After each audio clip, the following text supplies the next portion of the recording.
शरीरावरती जे काही चिन्ह आहे त्याला आपण विश्वरूप दर्शन असं म्हणतो। गुरुजी ते आपल्याला सर्व चिन्ह सांगत आहेत। आपण सर्वांनी इकडे लक्ष द्या। भक्त पुंडलिकाने दिलेली वीट आहे, ही वीट आहे, त्या विटेवरती देव उभा आहे। मुक्तकेशी नावाची दासी होती, त्या रूपाने नाजूक होत्या, त्यांना नाजूक असलेल्याचा गर्व होता।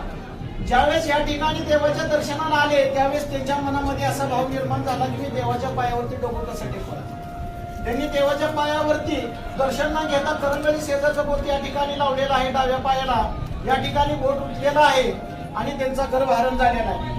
ही कृष्ण अवतारातील गुरराखाची काठी आहे, पितांबराचा सोगा आहे, डाव्या हातामध्ये शंख आहे, उजव्या हातामध्ये कमल पुष्प आहे, कमरेला वासनी वेलाचा कळतोडा, अर्धांगी रुक्मिणी मातेला बसण्यासाठी दिलेली जागा आहे।